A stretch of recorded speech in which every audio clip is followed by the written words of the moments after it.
Okay बच्चों, चलिए आगे बढ़ते हैं, देखते हैं अपना नेक्स्ट क्वेश्चन क्या है। There was 29% of on bags. A lady bought a bag and got 12% discount for paying in cash. She paid rupees 312.40. What is the price tag of the bag? बैगों पर 29% की छूट थी। एक महिला ने एक बैग खरीदा और उसे नकद भुगतान करने पर 12% की छूट मिली और उसने कुल मिलाकर 312 रुपये 40 पैसे का भुगतान किया। तो बैग पर अंकित की गई कीमत क्या थी, मतलब उस बैग पर कितना लिखा था। तो हम लेट कर लेते हैं, उस बैग का जो MRP था बच्चों, मार्केट प्राइस था, वो कितना था, X था, है ना। X रुपये उस पर लिखे थे। अब उस पर 29% की छूट दी गई, तो 29% अगर छूट दे दी गई मीन्स उसका कितना पैसा लिया गया होगा, 71%, 71%, तो 71/100 कर दिया। फिर ये जो कीमत बची, इस पर नगद भुगतान उसने किया तो उसको कितना परसेंट छूट और मिली, 12% की छूट और मिली। मीन्स ये जो वैल्यू बन रही थी इस पर 12% की छूट और मिल गई, मतलब इसका 88% ही भुगतान करना पड़ा होगा, मीन्स 88/100। जब ऐसी इतना कुछ हो गया तब फाइनली उसको पेमेंट करना पड़ रहा है कितना, 312 रुपये 40 पैसे। मीन्स ये इक्वल होगा 312 रुपये 40 पैसे। क्लियर है। इसको सॉल्व करेंगे। देखिए 4 से बच्चों अगर हम डिवाइड करें तो ये क्या आ जाएगा 22, और 4 से डिवाइड करेंगे तो 25, यही आएगा ना। फिर 2 से डिवाइड कर देंगे तो 11, 2 से डिवाइड कर देंगे तो कितना आ जाएगा बच्चों 50, है ना। तो फाइनली ये क्या आ गया, x इंटू 71/50 इंटू 11/25 इक्वल 312.4, है ना। अब जरा एक काम करते हैं, 11 से इसको डिवाइड कर दो तो कितना हो जाएगा, 11 2 जा 22, 8 बचेगा। कितना बच गया, 8 नहीं 9 बचेगा, 22 9 बचेगा तो 92 हो गया। 11 8 जा 88 और 4 11 4 जा 44, ये तो आएगा 28.4। तो x की वैल्यू इधर से क्या आ जाएगी, x इक्वल हो जाएगा 28.4 इंटू 50 इंटू 25/71, ये आएगा। ठीक है, तो इसको जरा सॉल्व करेंगे तो 50 इंटू 25 1250, तो x इक्वल क्या हो जाएगा 1250 इंटू 28.4/71, ये आ जाएगा। एक काम करते हैं, ऊपर से एक डेसिमल हटाते हैं, नीचे एक जीरो आ जाएगा, तो ये आ जाएगा 1250 इंटू 284/710। एक जीरो ये इससे कैंसिल हो गया। अब ये एग्जैक्टली देखो 71 से 4 टाइम्स लिखा है कि नहीं, तो 125 इंटू 4 बच्चों कितना हो गया 500 रुपीज़। मीन्स उस पर कितना लिखा गया था 500 रुपीज़, और 500 देखिए कहाँ पर ऑप्शन दिया, ऑप्शन नंबर डी। तो इस तरीके से इस क्वेश्चन का जो आंसर आएगा बच्चों ऑप्शन नंबर डी होगा। बहुत बढ़िया सा क्वेश्चन है। देखिए हमने बैग की जो मार्केट प्राइस मानी वो क्या है, x है, मतलब उस पर लिखा कितना गया था x। अब उस पर 29% की छूट पर उसको दिया गया, तो 29% की छूट पर देने का मतलब उसको जितना भी लिखा था उसका 71 भाई 100% में 29% कम कर दो तो 71% पेमेंट करना था। लेकिन नगद पेमेंट करने पर 12% की और छूट, मतलब इतना तो बना। छूट के बाद फिर नगद भुगतान करने के बाद 12% की और छूट मिली, तो मतलब जितना बना था उसका 88%, भाई 100 में से 12% और कम कर दे तो 88/100, तब फाइनल पेमेंट करना पड़ा इतना। धीरे धीरे इसको सॉल्व किया और सॉल्व करके वैल्यू क्या आ गई बच्चों 500 रुपीज़। तो इस तरीके से इस क्वेश्चन का आंसर क्या आएगा 500 रुपीज़, है ना। चलिए देखते हैं नेक्स्ट क्वेश्चन क्या है। अ circle is inscribed in a triangle ABC. It touches sides AB, BC and AC at the points PQ and R respectively.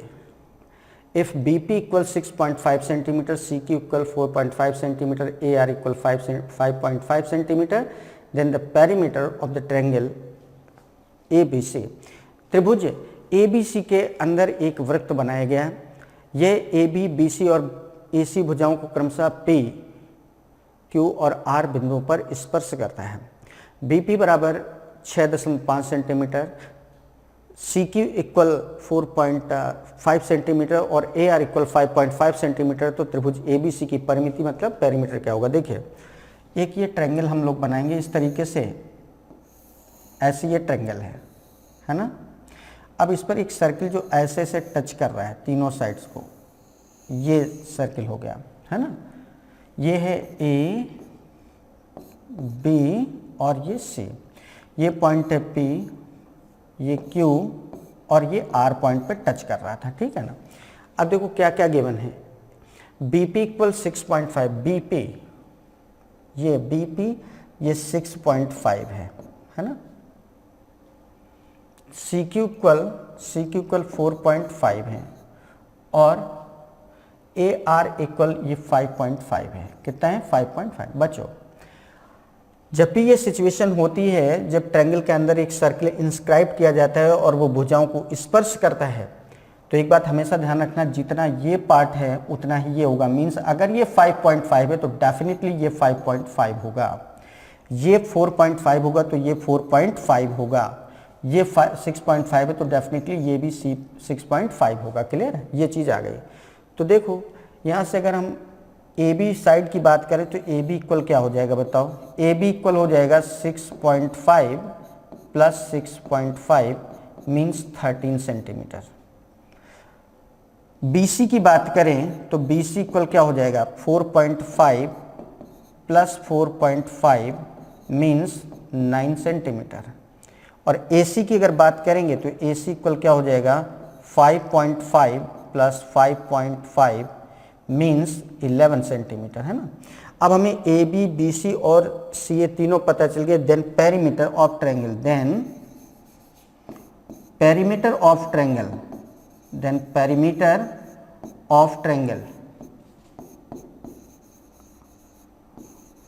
त्रिभुज का जो परिमाप होगा वो क्या होगा? तीनों साइड्स को ऐड कर देंगे तो a b plus b c plus c a कितना हो जाएगा?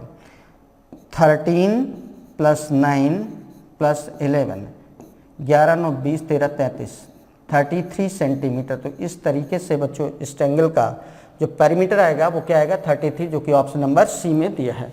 तो इस क्वेश्चन का जो आंसर होगा बच्चों वो कितना होगा? 33 सेंटीमीटर। Got it?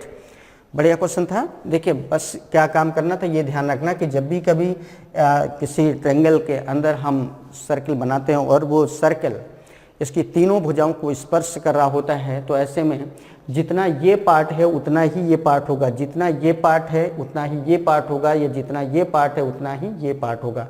बस इस अकॉर्डिंग हमने इस ट्रायंगल की भुजा ए बी पता कर ली, भुजा बी सी पता कर ली, भुजा सी ए पता कर ली। और जब ए बी बी सी सी ए पता चल गया तो त्रिभुज का जो परिमाप होगा, त्रिभुज की तीनों भुजाओं का योग कर दो, वही उसका क्या होगा? परिमाप। क्लियर है ना? तो चलिए आगे बढ़ते हैं और देखते हैं अपना नेक्स्ट क्वेश्चन क्या है।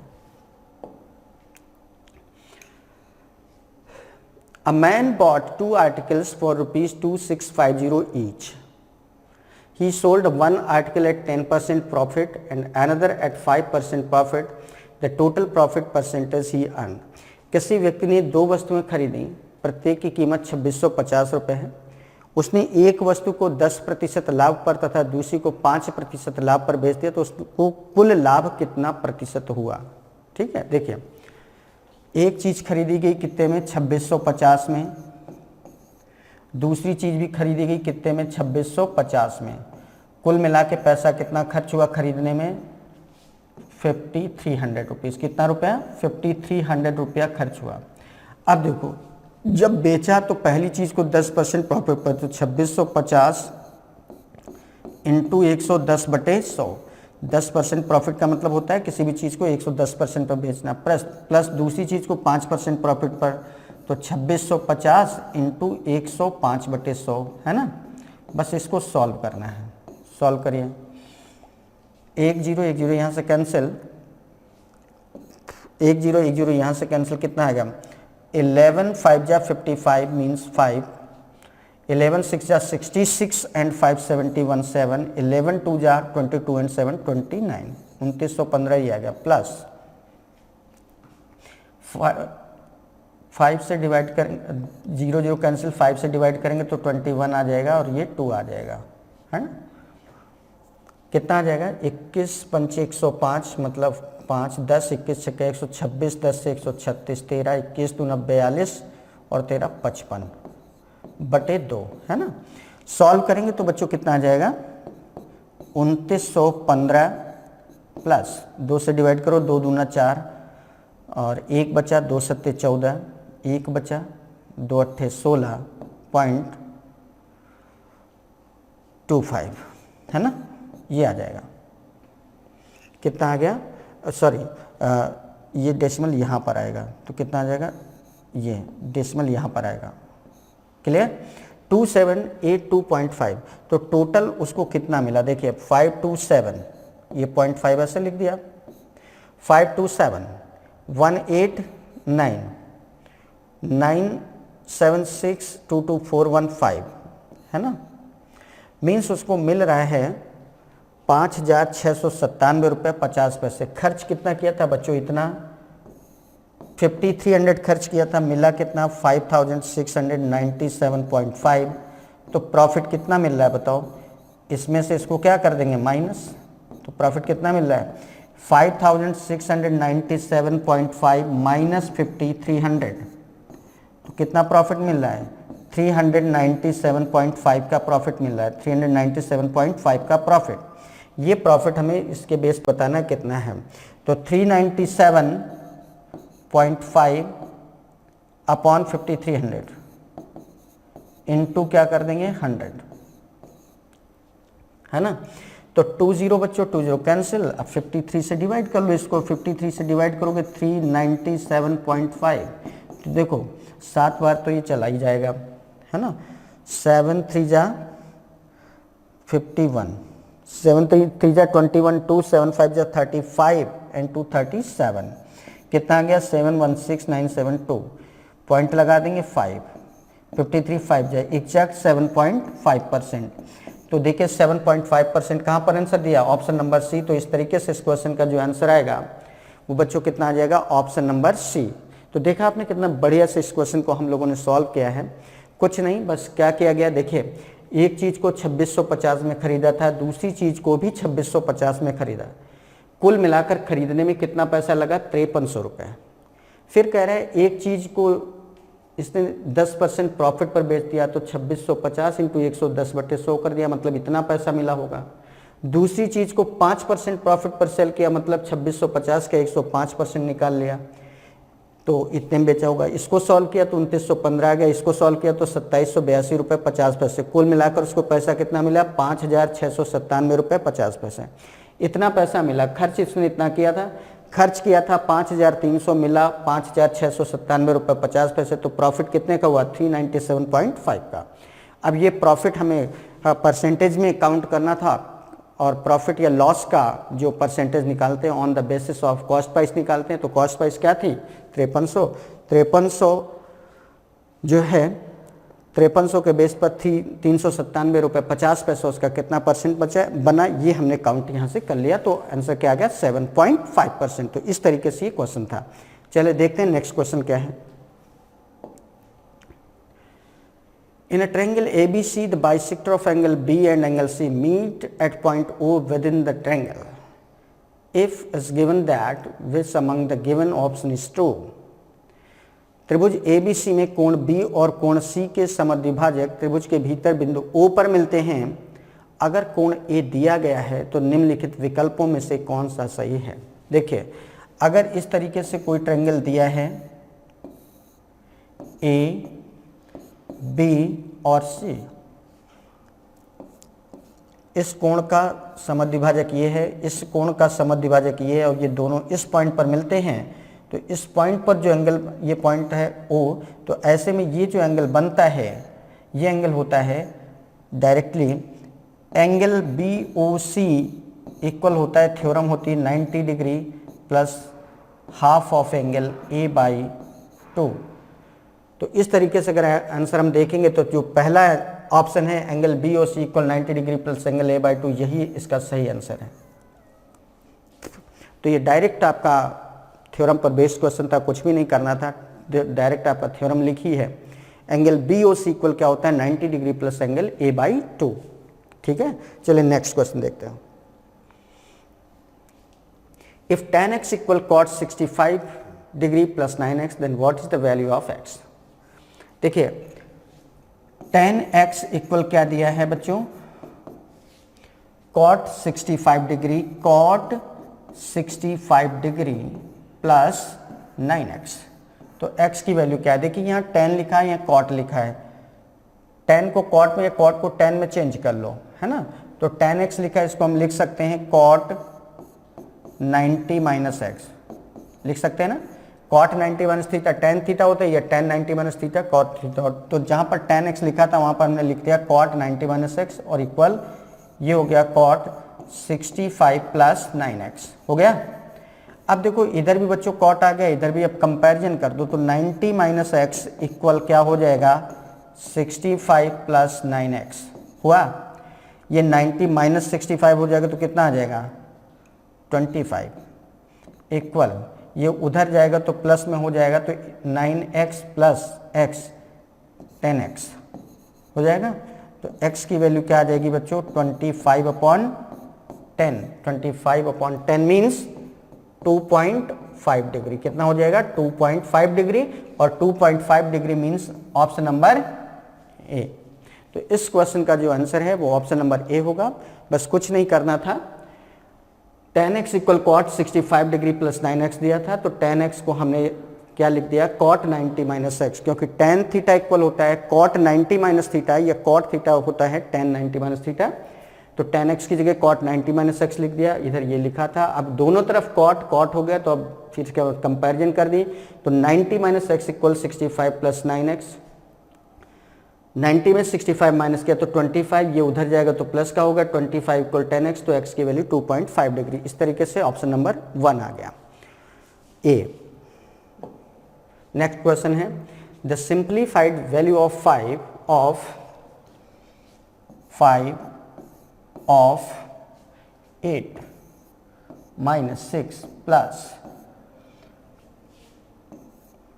27 माइनस 3 डिवाइडेड बाई 6 माइनस 4।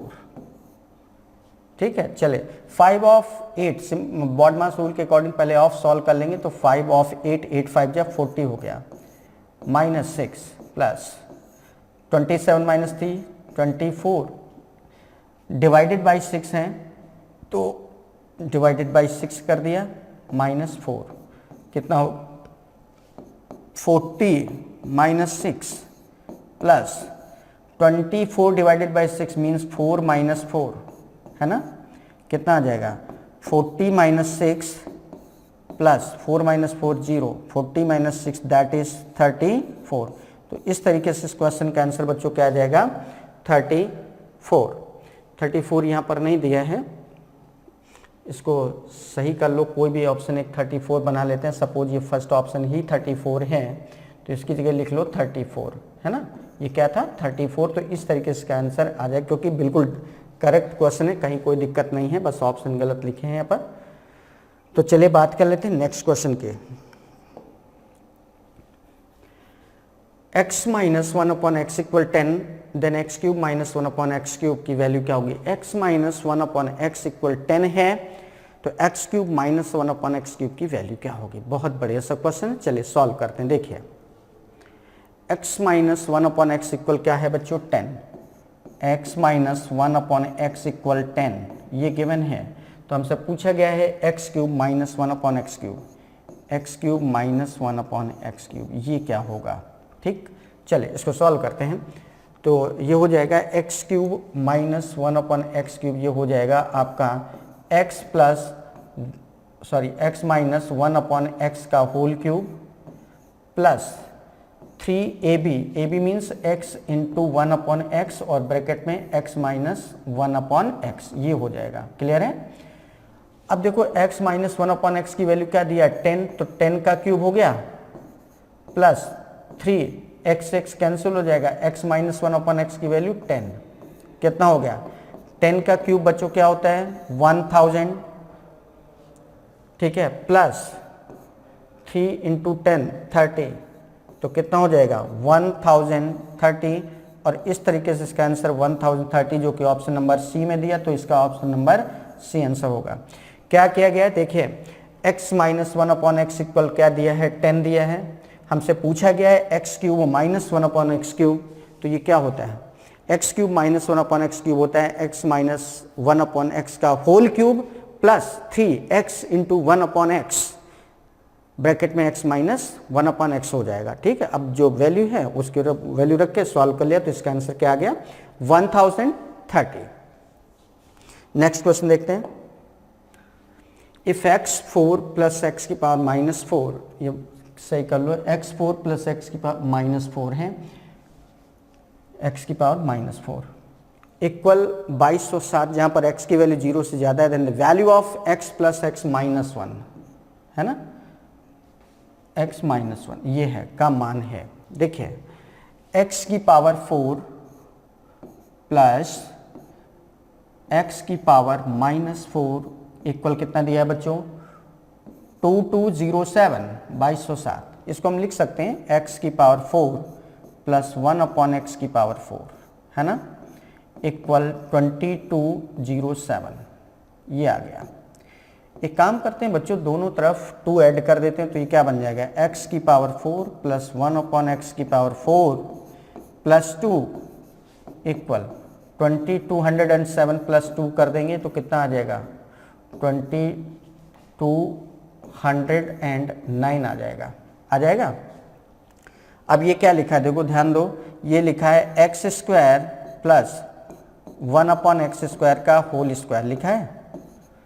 देखो ब्रैकेट खोलेंगे तो क्या आएगा एक्स की पावर 4 प्लस 1 अपॉन एक्स की पावर 4 प्लस 2ab, तो एक्स स्क्वायर से 1 अपॉन एक्स स्क्वायर कैंसिल हो जाएगा, तो ये आ गया 2209 है ना। तो x square plus 1 upon x square का जो होल स्क्वायर है वो आ गया 2209, और ये 47 का स्क्वायर होता है, तो ये हो जाएगा x square plus 1 upon x square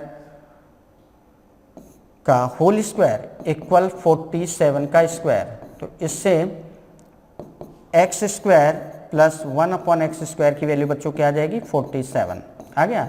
फिर से हम 2 ऐड कर देंगे, तो ये बन जाएगा आपका x square plus 1 upon x square plus 2 equal 47 plus 2, और 47 प्लस 2 मतलब 49, और ये क्या लिखा है देखो, ये क्या लिखा है x प्लस 1 अपॉन एक्स का होल स्क्वायर लिखा है कि नहीं, x प्लस 1 अपॉन एक्स का होल स्क्वायर इक्वल 49, तो इससे x प्लस 1 अपॉन एक्स की वैल्यू क्या आ जाएगी 7 है ना। तो यही हमसे पूछा है, तो x प्लस एक्स माइनस 1 मतलब x प्लस 1 अपॉन एक्स का मान क्या होगा, तो इसको ऐसे भी तो लिख सकते हैं x प्लस 1 अपॉन एक्स का मतलब x की पावर माइनस 1 इक्वल क्या हो गया 7, और 7 हमारा कहाँ पे दिया है ऑप्शन नंबर बी में, तो इस तरीके से इस क्वेश्चन का आंसर क्या आ जाएगा ऑप्शन नंबर बी। क्लियर है। तो ये था हमारा क्वेश्चन, देखिए कैसे सॉल्व किया गया है। x की पावर 4 प्लस एक्स की पावर माइनस 4 इक्वल 2207 दिया था, ये हो गया x की पावर 4 प्लस इसको लिख सकते हैं 1 अपॉन एक्स की पावर 4 इक्वल 2207, दोनों तरफ हमने 2 ऐड कर दिया जिससे कि परफेक्ट स्क्वायर बन जाए, तो ये बन जाएगा x square plus 1 upon X का होल स्क्वायर, ये बन जाएगा 2209, 2209 47 का स्क्वायर होता है, इस तरीके से सॉल्व करेंगे तो x square plus 1 upon x square की वैल्यू क्या हो गई 47, फिर से हमने 2 ऐड कर दिया तो ये पार्ट बन जाएगा x प्लस 1 अपॉन एक्स का होल स्क्वायर, और ये 47 प्लस 2 क्या बन जाएगा 49, तो इस तरीके से x प्लस 1 अपॉन एक्स या x plus X to the power minus 1 की वैल्यू क्या आ जाएगी 7। क्लियर है ना। तो चलिए, और आंसर हमारा क्या होगा option number B. Next question देखते हैं। A, B and C can complete a piece of work in 10, 20 and 60 days respectively. Working together they can complete the same work in how many days? A, B और C किसी काम को 10, 20 और 60 दिन में पूरा कर सकते हैं। एक साथ मिलकर काम करते हुए वे उसी काम को कितने दिनों में पूरा करेंगे। देखिए बच्चों, A काम को करता है 10 डेज में, B करता है 20 डेज में, और सी करता है 60 डेज में। 10, 20 और 60 का एलसीएम अगर हम लेंगे तो कितना आएगा 60, और जो एलसीएम होता है बच्चों यही हमारा क्या होता है टोटल वर्क, तो टोटल वर्क हमारा क्या हो गया 60। ये 10 दिन में 60 काम करता है, इसका मतलब एक दिन में 6 यूनिट करेगा। ये 20 डेज में 60 वर्क करता है, मीन्स 6 यूनिट 3 यूनिट करेगा, और ये 1 यूनिट। कह रहे हैं वर्किंग टुगेदर, सभी मिलकर, they can complete the same work in how many days. अगर सब मिलकर काम करें तो वो काम कितने दिनों में पूरा होगा। सब मिलकर अगर काम करेंगे तो एक दिन में कितना काम होगा बच्चों 6 + 3 + 1, 6 3 9 1 10। एक दिन में 10 काम है कितना टोटल 60, तो 60 को 10 से डिवाइड कर देंगे तो कितना आ जाएगा 6 डेज। मीन्स सभी मिलकर अगर काम करेंगे तो बच्चों वो काम कितने दिनों में पूरा हो जाएगा 6 डेज में। तो इस तरीके से यहाँ पर जो आंसर आएगा ऑप्शन नंबर बी आ जाएगा। तो देखा आपने कैसे सॉल्व किया गया। ए करता है 10 डेज में, बी करता है 20 डेज में, और सी करता है 60 डेज में। 10, 20 और 60 का एलसीएम कितना आ गया 60, और जो एलसीएम आता है इसको हम लोग क्या कंसीडर करते हैं टोटल वर्क। तो टोटल वर्क हमारा क्या है 60 है, तो 10 डेज में 60 वर्क करता है, मींस पर डे ये कितना कर रहा होगा 6 यूनिट। इसी तरीके से बी का एक दिन का काम होगा 3 यूनिट, और सी का 1 डे वर्क होगा 1 यूनिट। सब मिलकर अगर काम करेंगे तो एक दिन में कितना काम करेंगे 6 6 3 9 9 1 10 यूनिट। टोटल वर्क है 60 यूनिट, तो कितना डेज लगेंगे 6 यूनिट। तो इस तरीके से बच्चों ये आपका जो पेपर था ये पूरा नहीं, अभी एक क्वेश्चन और रह गया। चलिए नेक्स्ट क्वेश्चन देख लेते हैं क्या है। 2 circles of radii 5 cm and 8 cm intersect at the points A and B. If AB equal 8 cm and the distance between the centers of 2 circles is x cm, then the value of x. 5 centimetre और 8 centimetre त्रिज्या वाले दो वृत्त एक दूसरे को बिंदु A और B पर काटते हैं। ठीक है, यदि ए बी इक्वल 8 सेंटीमीटर और वृत्तों के केंद्रों के बीच की दूरी x सेंटीमीटर हो तो x का मान क्या होगा। देखिए दो वृत्त हैं, एक की जो रेडियस है 5 सेंटीमीटर है, दूसरे की रेडियस है 8 सेंटीमीटर, एक दूसरे को ए बी पर काटते हैं। ए बी बराबर कितना है 8 सेंटीमीटर है, और वृत्तों के केंद्र के बीच की दूरी क्या है x सेंटीमीटर, तो ए बी का मान देखिए, एक ये सर्किल है, दूसरा ये सर्किल है इस तरीके से, ठीक है ना। ये ए पॉइंट है ए और ये बी पॉइंट है, ए और बी पर काटते हैं। इसका सेंटर ये है, इसका सेंटर ये है ना। एक की रेडियस कितनी है बच्चों, ऐसे कर देते हैं, ऐसे मिला दो, है ना। एक की रेडियस कितनी है 5 सेंटीमीटर और इसकी रेडियस कितनी है 8 सेंटीमीटर, है ना। इसको ऐसे मिला दिया और इनके बीच केंद्रों के बीच की इसका सेंटर है C1, इसका सेंटर है C2। तो C1 और C2 बराबर कितना, C1 से C2 की जो डिस्टेंस है C1 C2 ये दिया है x है, तो कह रहा है x की वैल्यू क्या होगी। देखिए ये 5 है और AB इक्वल 8 सेंटीमीटर, ये पूरा यहाँ से यहाँ तक 8, तो ये आधा पार्ट, ये दोनों पार्ट बराबर हैं, तो ये 4 होगा और ये भी बच्चों क्या होगा 4।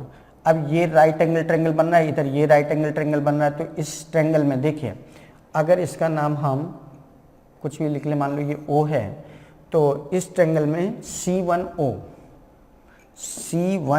का स्क्वायर क्या हो जाएगा, C1O का स्क्वायर जो होगा ये क्या हो जाएगा 5 square minus 4 square, Pythagoras theorem से 5 का स्क्वायर माइनस 4 का स्क्वायर होगा ना, कितना हो जाएगा 25 माइनस 4 का स्क्वायर 16 मतलब 9, तो C1O की वैल्यू क्या हो जाएगी 3 सेंटीमीटर, मतलब यहाँ से यहाँ तक कितना हो गया 3 सेंटीमीटर। इसी तरीके से ये राइट एंगल ट्रायंगल है, तो इसमें इसका स्क्वायर माइनस इसका स्क्वायर इक्वल क्या हो जाएगा ये, तो C2O का स्क्वायर इक्वल क्या हो जाएगा 8 का स्क्वायर माइनस 4 का स्क्वायर, 64 माइनस 16 कितना हो गया 48, तो C2O की वैल्यू क्या आ जाएगी 4√3 और √3 की वैल्यू क्या होती है 1.732, तो 4 इंटू 1.732, तो ये हो जाएगा आपका 4 2 जा 8 4 3 जा 12 मीन्स 2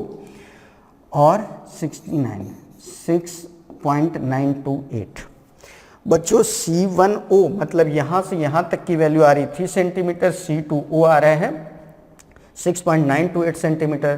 तो C1 C2 मतलब C1 से C2 कितना हो जाएगा, C1 C2 इक्वल हो जाएगा C1O प्लस C2O, दोनों को ऐड कर देंगे तो कितना हो जाएगा 3 सेंटीमीटर प्लस 6.9 सेंटीमीटर, तो अप्रॉक्स से कितना आ जाएगा 10 सेंटीमीटर अप्रॉक्स, निकटतम अप्रॉक्स देखना है ना, तो अप्रॉक्स कितना आ जाएगा 10 सेंटीमीटर। तो इस तरीके से इस क्वेश्चन का आंसर क्या आ जाएगा बच्चों, ऑप्शन नंबर बी। बहुत सिंपल क्वेश्चन था, बहुत टफ नहीं था। बस देखिए क्या था, एक ये सर्कल था जिसका सेंटर C1, दूसरा सर्कल था जिसका सेंटर है C2, एक की रेडियस 5 सेंटीमीटर थी, एक की रेडियस 7 सेंटीमीटर थी।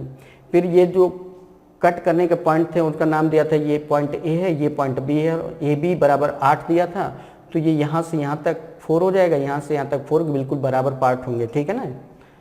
तो एक ट्रायंगल ये लिया, इसमें पाइथागोरस थ्योरम लगा दिया, तो ये जो निकलेगा ये 5 स्क्वायर माइनस 4 स्क्वायर हो जाएगा पाइथागोरस थ्योरम से, तो C1O की वैल्यू क्या आ जाएगी 3 सेंटीमीटर। इसी तरीके से ये ट्रायंगल लेंगे तो इसमें ये पार्ट निकालना, तो ये 8 का स्क्वायर माइनस 4 का स्क्वायर हो जाएगा, तो इससे C2O की वैल्यू 6.9 आ जाएगा, मीन्स अप्रॉक्स 7 सेंटीमीटर। तो दोनों के केंद्रों के बीच की दूरी मतलब C1 C2 इक्वल क्या हो जाएगा अप्रॉक्स 10 सेंटीमीटर। तो इस तरीके से बच्चों ये पूरा का पूरा आपका जो पेपर था 25 क्वेश्चंस बहुत बेहतरी से, बहुत अच्छे तरीके से यहाँ पर डिस्कस हुए। उम्मीद करते हैं बहुत अच्छे से आपने सीखे भी होंगे, और इसी तरीके से हम लोग आएंगे अब नेक्स्ट पेपर पर। तो इस पेपर को समझने के लिए, बहुत सीरियसली करने के लिए, बहुत अच्छे एफर्ट डालने के लिए आप सबको बहुत बहुत शुक्रिया, धन्यवाद। चलिए मिलते हैं नेक्स्ट पेपर के साथ।